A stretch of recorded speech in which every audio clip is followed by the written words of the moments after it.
Wyndham Lewis, who's a modernist right-wing intellectual who's influenced me quite a lot, had the theory that radical counterculturalism from the left has three phases in Western society, although he never lived to see the third one. The first one is in the 1890s, in which you have an elitist zone of decadence, if you like, and bohemian radicalism. The next one is in the 1920s, the so-called Jazz Age, when there's a blowout culturally from the devastation of the Great War, a sort of endless party on easy credit that the Great Depression brings to an end in 1929-30. And that could be considered to be a bourgeois or a middle-class version of the more upper-class decadence of the 1890s. And the next great splurge is the baby boomer generation in the 1960s, who in a sense have a lower middle class, bourgeois and proletarian mass bohemia based upon student activity and based upon all of the economic privileges which accrued in the post-war era and which are now being taken away. Because of course you could do degrees virtually for free then. You had several years to engage in radical critique of bourgeois society without really doing any meaningful work. Now students are £30,000 down just for a very moderate degree from an ex-polytechnic, and that's one of the reasons for the complete de-radicalisation of contemporary students. Apart from animal rights, some residual feminism and ecological activity, there's almost very little radicalism going on in the universities outside what certain radical Muslims get up to,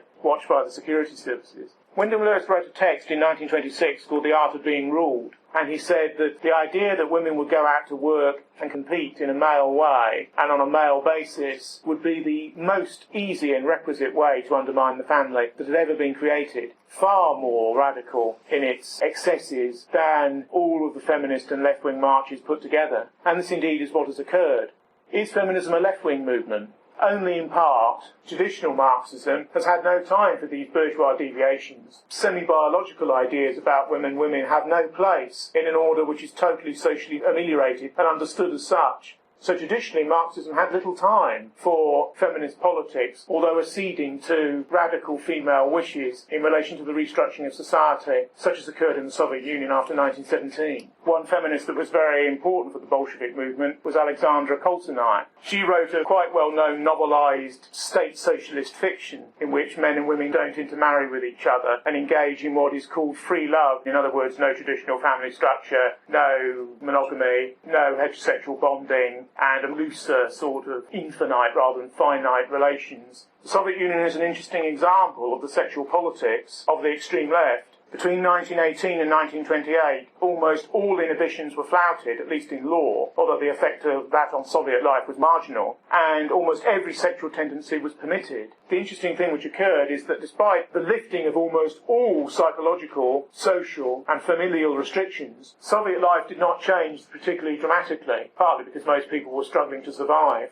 After 1928, everything was reversed, and Stalin introduced a form of neoconservatism. Family life was re-encouraged. After the Second War, the enormous devastation inside the Soviet Union meant that motherhood was prized. Women who had over 10 children and providing men to work in factories and so on were given medals by the state. Everyone knows the extreme prudery of the communist bureaucracies in post-war Eastern Europe, far more extreme than their Western equivalents. Indeed, the media in traditional communist societies, after the first revolutionary phase is over, often resembles the Western media in the early part of the 20th century, when you actually had a conservative society with a very small c, rather than a liberal one.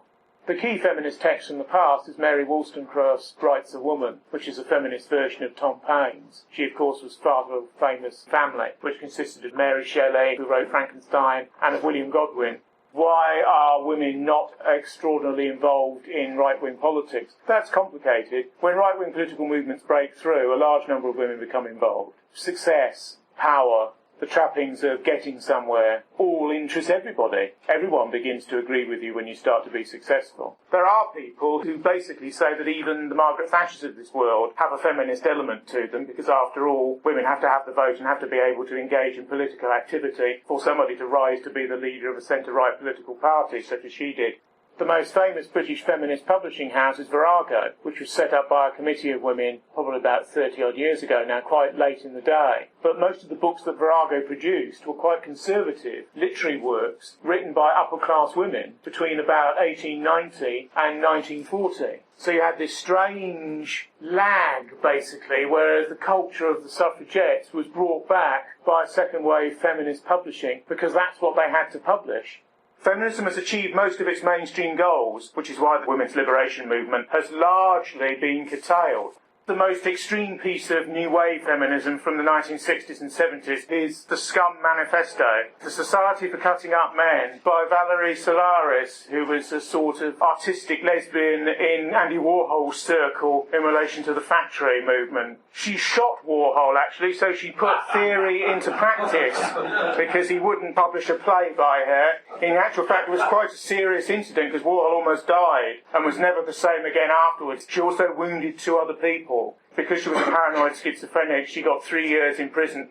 Now, the Society for Cutting Up Men was a piece of extreme misandry, which is the opposite of misogyny, and it's extreme hatred of men. Solaris advocated the eradication of men as a gender, who she described as having a perverse chromosome, which makes us unfeminine and therefore differentiated. This text is probably the most extreme and sort of delusional, counterfactual and virtual reality piece of feminism that was ever created. It also talks about the entire restructuring of society and deals with essentially lesbian separatism or female-female bonding away from heterosexual norms or family-based societies as traditionally supposed. Separatism is actually a key part of the more biological elements in the feminist movement. Some people may know that there's a separatist feminist bookshop on the Charing Cross Road called Silver Moon, which traditionally doesn't like men to go in it. And so when the odd male student on a dare and that sort of thing goes into Silver Moon, there is a prescribed policy to be as frigid, to be as hostile, and to be as nasty as possible until the man leaves, because they can't deny male entry into the shop under equality law, which of course technically feminism is actually in favour of. So you have this reverse principle going on there. So-called rooted or biological feminism perceives an endless gender war and a conflict between men and women in all social areas. Radical feminism is the term that's usually given to this tendency. The issue of lesbianism, in a sense, has to be dealt with because there are 2 types of lesbianism in relation to this type of politics. The first is so-called political lesbianism, where a woman doesn't have those desires herself, but because of a rejection of patriarchy, refuses congress with men, and therefore has 2 options, either inversion or lesbianism or celibacy. The idea of political lesbianism grew up in the 1960s and 70s in the women's liberation movement, although later was questioned by the majority of democratic and socialist feminists who believed that women had a majority instinct to be heterosexual. That was all right as long as they entered into non-patriarchal relations with men. That was ultimately the majority tendency that the women's liberation movement adopted.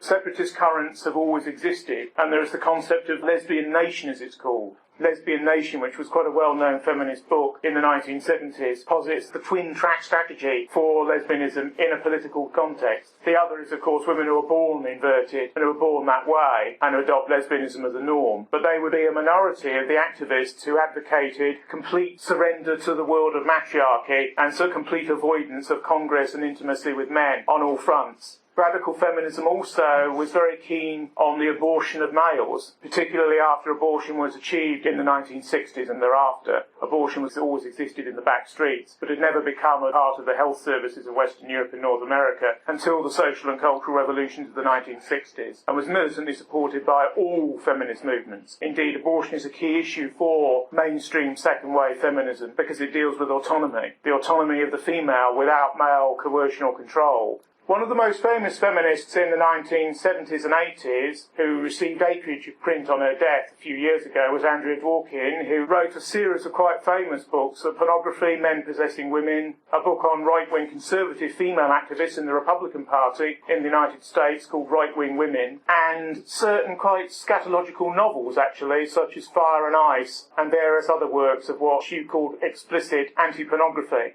One of the great failures of the feminist movement that has succeeded in many other areas is their campaigns against pornography in the sex industry. Feminism as a whole is deeply opposed to the commercialisation of sexuality and to the commercialisation of the female image as a result of that. In the 1960s, sexual libertarianism and extreme freedom and extreme hedonism clashed violently with the neo-Puritanism of quite a lot of the feminist movement. In their campaigns against pornography, feminism has distinctively failed. It's failed to make any inroads on the commercial activities of pornographers. It's failed to decrease the profitability of these areas. Large parts of the British print media are now owned by pornographers or ex-pornographers, as the fortunes of these people have been mainstreamed since Raymond and Sullivan and others started these businesses over 40 years ago. again allowed to do this by the social reforms of the 1960s. Feminists used to have reclaim the night marches, as they used to call them, where they used to go around with candles and various torches late at night, particularly in the sort of pornographic or sin bin areas, the red zones that exist in all cities. And traditionally, feminist marches used to go around these areas. Sometimes actions would be engaged in, such as the supergluing of the locks of various pornographic bookshops and film distributed agencies and that sort of thing. The feminist movement took a very radical turn in Northern Europe or Scandinavia, simultaneously with the commercialisation of the hardest type of pornography in those same countries. So you see a culturally schizoid phenomenon going on there, where the 60s lead in quite contrary and diverse directions. You see one tendency of opinion, militant feminism, that wants to close the sex industry down and does not regard it as a legitimate form of capitalist enterprise. And you also have an enormous range of left libertarian and more liberal spokesmen and women who regard pornography as essentially legitimate.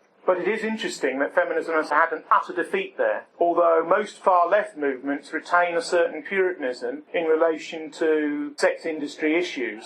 So the feminist movement influenced all forms of leftism. Almost no institutional ideological tendency on the left was immune from feminist critique, and this changed attitudes on a whole range of issues, from property rights to divorce, from abortion to so-called child's rights, to the rearing of children, to attitudes towards pornography, to attitudes towards heterosexuality, and attitudes towards men. There used to be, of course, in traditional feminist congresses and so on, chanting that men were the enemy. And if ever a boyfriend or husband or whatever turned up at the end of the meeting to take somebody home in a car, there would be quite a scene. So separatism was sort of enforced, but was also a dividing line between the very radical feminists and those of, if you like, a more assimilationist character. Like all movements, it had its star theorists who remained media characters and representatives of feminist opinion long after the movement had begun to dip down. Probably the most famous ideologue in Britain of this type was Germaine Greer, whose book The Female Eunuch caused outrage and sensation in various ways. Indeed, her theory is dialectical. The first book was a very radical piece of feminism, almost on the cusp of the all men are rapists ideology that Marilyn French disseminated through her novel The Woman's Room. A lot of this material was very mainstream.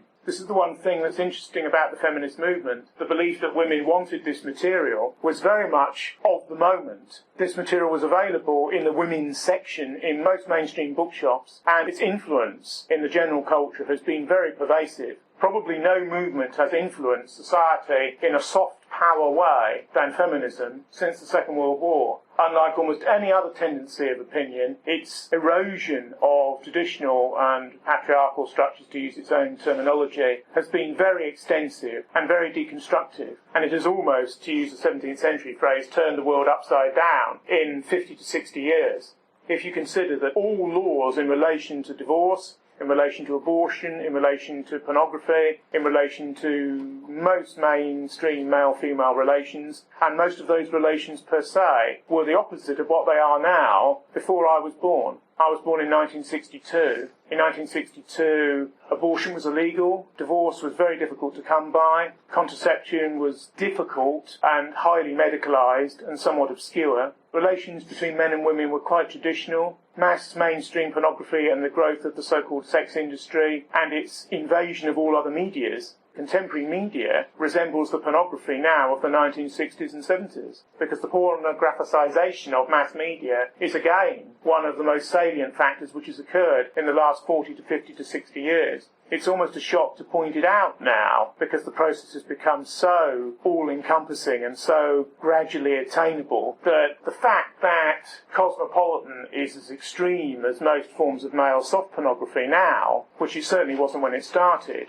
whereas the sort of pornography that Playboy once represented, in other words very soft, is now so mainstream that it's almost on the television nightly.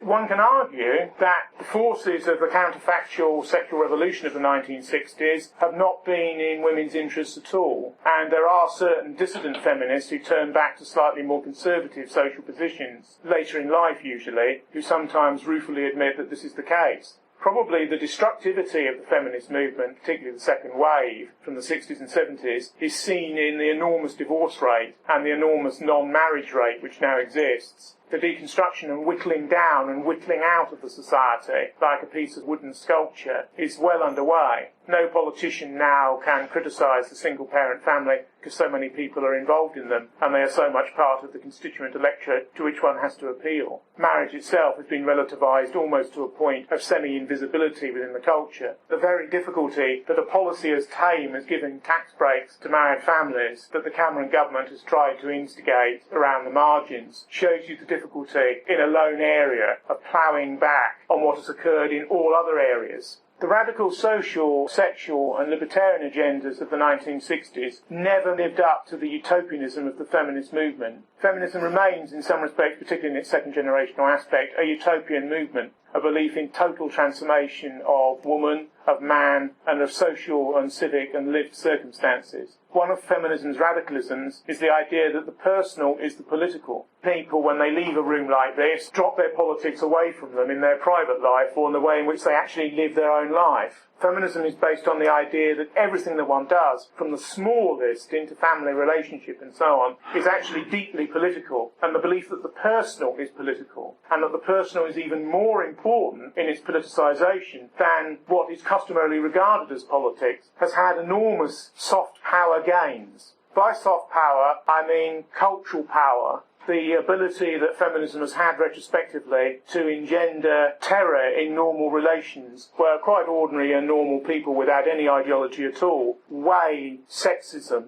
and weigh whether one remark was more sexist than another as a criterion of social acceptability. Few people would have heard of this terminology before the 1960s. Today, in certain areas of employment, it's quite a serious matter to be accused of institutional sexism or to be accused of sexism per se. And as with racism, an enormous bureaucracy has grown up to police, particularly academic discourse. In the academic life, where people are mentally trained for the attitudes that they will carry through as educators in the future, people are taught the correct responses in a post-religious, secular and multicultural age. An enormous number of university lecturers have got into trouble over a sort of feminist and a PC agenda, to such a degree now that many will only interview female students with the door open or with a woman colleague present in case they're accused of making a remark of a detrimental, objectifying, patriarchal or sexually genocidal character. This can be quite an innocent remark in relation to what will be regarded as old-fashioned masculinity. Traditional colleges were segregated along gender lines. Traditional Oxford and Cambridge colleges were segregated along gender lines. Certainly there were single-sex female colleges well into the 1980s. Again, a strange byproduct of the feminist success is the deconstruction of old-fashioned all-female institutions, many of which were actually in female interests. So, feminism's successes have been multiple, but the detriment to society as a whole has been massive. Happiness can never really be measured, but from a personal or subjective way of looking at things, I would not characterise this as a particularly happy or successful era. 1 in 2 marriages is now ending in divorce, and there's an enormous amount of dissatisfaction, which, in some respects, the two genders may have with each other. Many of these issues are not discussed, and feminism and male reactions to feminism, some of which have not been too brilliant, are actually part and parcel of many of the ongoing problems in this age. I think childlessness, radical single living, the decline in the family as a model, intergenerational decline, whereby the idea is your grandparents looked after the children and that sort of thing rather than hired help, and that you didn't necessarily need 2 incomes in order to survive in an average mortgage property, which is now no longer the case, have all contrived to bring about feminist victories in ways that undercut the utopianism that movement once espoused. Up until the 1950s in most Western societies, if you analyse the mass media, you have mainstream conservative small c attitudes, whereas after that you have mainstream left liberal and mildly libertarian social attitudes. These radical movements cut very deep, but they never achieve entirely everything that they want. They are the radical vanguards. They are the diamond drills. They are the teeth in the flesh that push the thing, push the unwieldy social contract in a particular direction. Without all of these radical movements, the enormous social, cultural and exhibitionistic changes which we've seen would not have occurred. Therefore, these radicals are themselves the splinters that give off the energy that corrals other tendencies of opinion and pushes them into the mainstream. These ideas are then taken up by people in a very jaundiced and hazy way. But the very fact that a television executive could be sacked today for making a programme that evinced the traditional values of the 1950s is emblematic of the fact that an enormous societal and structural and psychological set of changes has occurred. One of the more radical, small r, feminist demands is that men are feminised to the degree that women are masculinised. Hence, all sorts of outrider movements have been supported that disprivilege traditional forms of masculinity. The deconstruction of the traditional heroic male images that accounted for most of Western media up until the 1950s and early 1960s is all part of that project. If you analysed Hollywood films even today, in comparison to what they were before 1960, you see a reversal which is almost an inversion, although strands of what was to occur later on were widely discernible, even going back to the 30s. But again, up until about 1960, the norms of a socially conservative culture survived. Britain in the 1950s is a world away from the society that we have now. Indeed, the libertarian left pressures are such that we've received a total inversion or sort of psychological automutilation between then and now. The content of mass media now is so unsubtle and so pervasive in its change as to exemplify all of the tendencies of opinion which won through in the 1960s and thereafter. The irony is that many of these vanguard movements would regard the popular media of today as a sink of iniquity.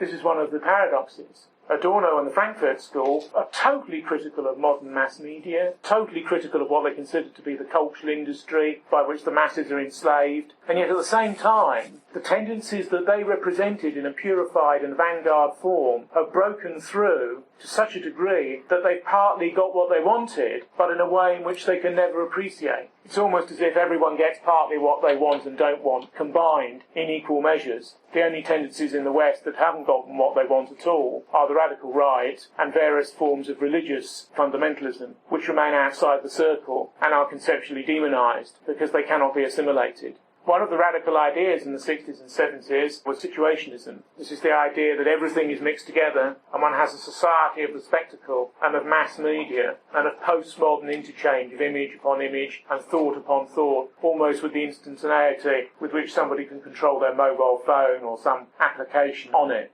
This type of tendentious and voyeuristic media feeds on images and ideas that were released by the vanguard movements of the 60s and 70s, but they've been commercialised. This is the interesting thing which the feminist movement never realised. Indeed, sexual liberation movements in the 1960s never realised that the commercialisation and the commercial exploitation of the body and all of its resources in mass advertising and elsewhere would be what would occur. There was a sense, an innocent-mindedness in a strange, prurient way to these people and their ideas. They never thought that the beneficiaries of many of their notions would be pornographers like Raymond and Sullivan, who are traditionally villains in a far-left lexicon. Indeed, the criminal, drug-dealing, prostitutory fringes of capitalism shading into criminality are traditionally stereotypical images of capitalist and centre-right evil in far-left terms. But the 60s introduced so many social waves and so many cultural changes that when Oz magazine broke taboos from a hippie left student perspective, they never realised that the beneficiaries of these changes would be the man who presently owns the Daily Express and the Sunday Express. The Desmonds of this world are the monsters that have been created by the free-for-all in image and fact and the change in the reference points of sexual politics which the 60s introduced.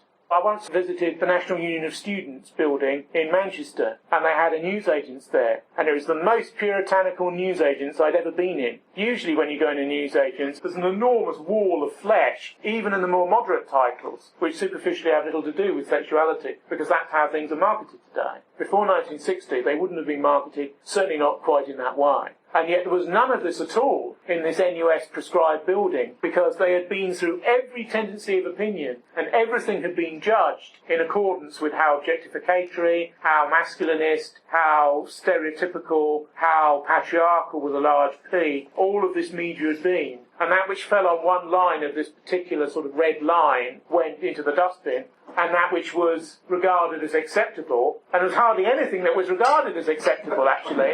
So there was almost a complete absence of media in this media shop. This is one of the great ironies of the entire development of what's gone on. There was an attempt about 20 years ago now to found a left-wing paper on Sunday called News on Sunday, which only lasted a couple of issues. And one of the internal reasons that it failed is because nearly all of the comment by quite traditional left-wing writers and famous left-wing cartoonists like Ralph Steadman was regarded as politically incorrect. Indeed, Steadman's quite German expressionist cartoons about Margaret Thatcher and so on, rather similar to Grosch and people in the 20s and 30s in Weimar Germany, was regarded as so sexist and anti-humanist and patriarchal that it couldn't be permitted. So what tends to happen is the left devours itself when it really gets going between the tendencies of a new form and newfangled censorship, which are very extreme, and tendencies of total anarchy, nihilism, and near depravity that wants to let everything rip and basically believes there are almost no standards and no limits at all.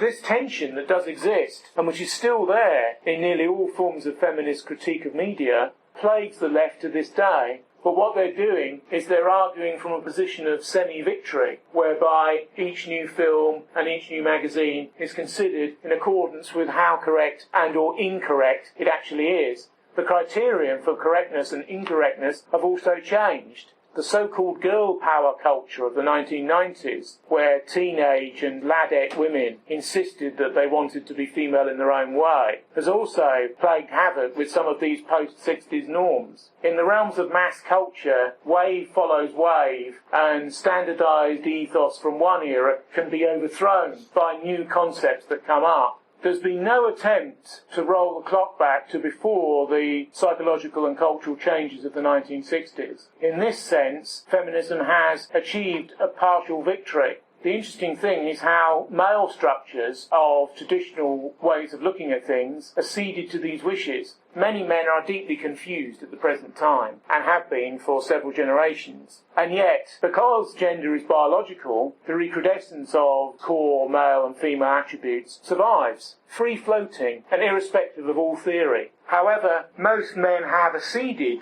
to feminist demands because they feel there's no alternative to them. To stand out against the culture of egalitarianism is to render yourself demonic. And this is particularly so in private relations. You'll often find that people are far more nervous of intruding their values into private relations where you can pay a considerable price if things go wrong. And this is where the idea that the personal is political is so extraordinarily powerful.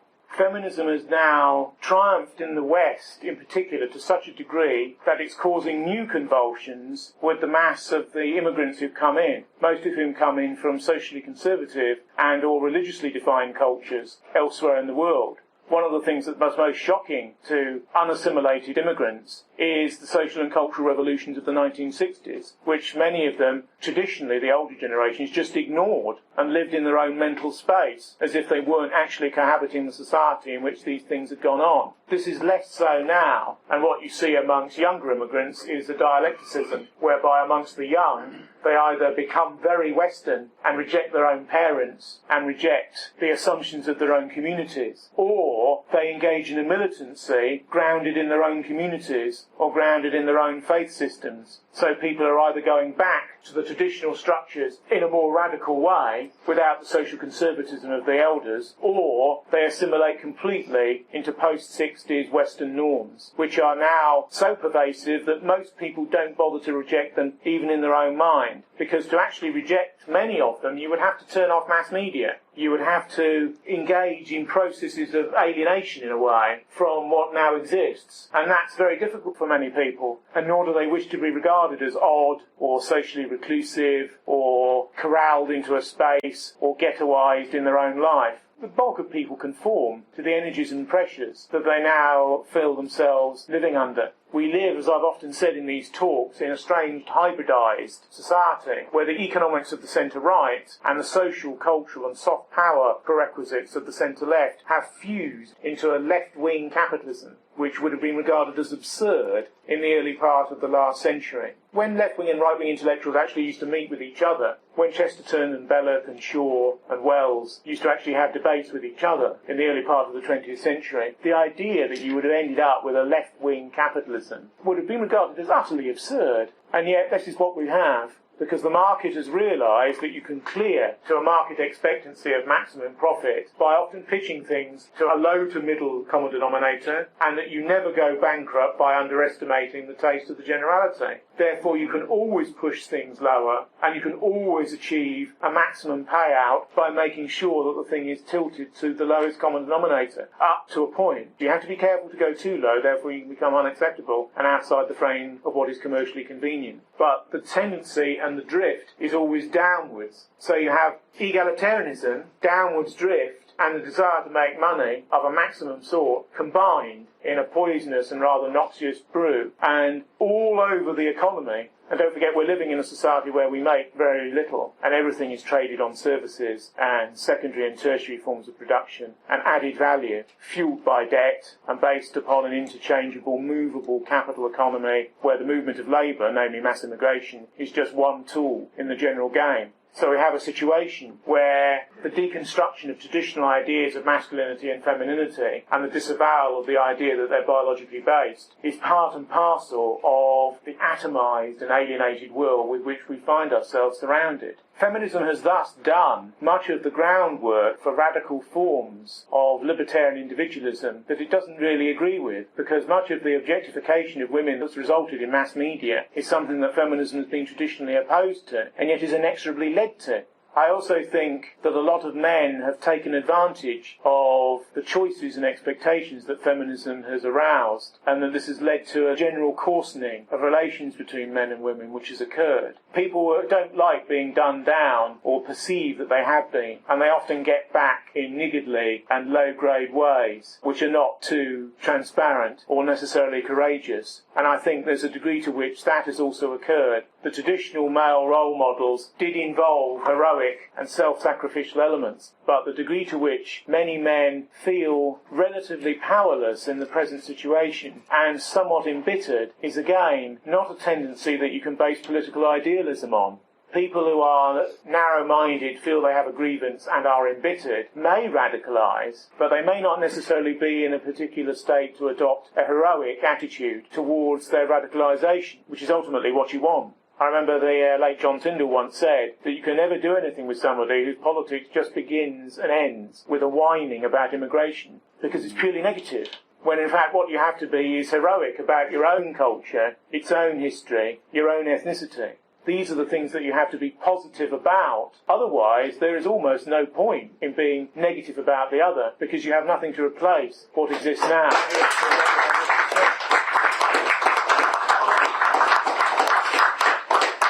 I think it's also true of relations between men and women. This is a very difficult area politically because none of the mainstream parties, apart from acceding to the post-dated egalitarian attitudes of the past, have a policy about these things. There's been a left-liberal drift in all of them now, bearing in mind the Conservatives would have at one time opposed quickie divorces, mass abortion. Now the party basically supports all of these things because they're fearful of not getting female votes if they don't. And yet the irony is that men and women are keenly divided. On abortion, 70% of women support abortion, according to most Gallup polls. Men are split 50-50. These debates are very aggressive and very toxic. One of the reasons that mainstream politicians rarely address them, because these are primal issues. And if you upset people on primal issues, they will never forgive you, and you've lost them in relation to all other areas of the spectrum. This is why immigration, the politics of the personal, Europe, and a few other issues are the issues about which mainstream politicians wish to speak least, because they are the most difficult, the most toxic issues, the issues that ultimately would galvanise the population to be interested in politics again, and that's why they're not mentioned. I think the feminist movement's success shows the success of cultural struggle, as New Left Marxists would call it. Cultural struggle is what this group and other groups like it are involved in, and is in some ways the only show in town for our tendency of opinion at the present time. Feminism has shown, if you go with the grain of a culture, as they did after the 1960s, what can be achieved by militant movements. Few women today know the names of the key feminist theoreticians such as Orbach, such as Greer, such as Millett, such as Solanas and so on. Few people know their names, but the tendencies of opinion that their books influenced have proved highly decisive in the way in which people live their own lives. The trick is to have one's vanguard notions integrate with the zeitgeist. The problem is that the liberal society has probably not reached its apogee even yet, and is churning away and becoming yet even more radical and more deconstructive. However, all one can do at this present time is to put out contrary ideas. When people say that the traditional right wishes to subordinate women to men, the right has always traditionally responded that it's in favour of masculinity and femininity, and sees that men and women have fundamentally different roles in society. This is not enough for many contemporary women who wish to see a less patriarchal bias from what they perceive to be right-wing opinions. But deep down, these things are more powerful than reason. One of my principal views about politics is that people are attracted to politics only with a small percentage of their reason. The bulk of their attraction is emotional and irrational. And the more that you appeal to these notions, the more you will actually appeal to the generality of people. One of the most powerful political discourses that can ever be enunciated is traditional male and female role models, which are positive for both. This goes with the clock of biology and goes with the instinctualism of biology. Everything which goes with biology may be deeply unacceptable at the present hour, but it's probably the most powerful type of politics that occurs and that can occur. Lots of people will actually be quite impressed and emotionally entranced by the rejection of contemporary sexual political norms. But they will also be shocked and deeply scandalised with the politically correct and rational part of their intelligence. Don't forget, almost anyone who's educated now has been through the politically correct filter and only perceives reality in that way. Yet everybody has a prior, largely biological identity. And if that particular identity is appeased by image, by word,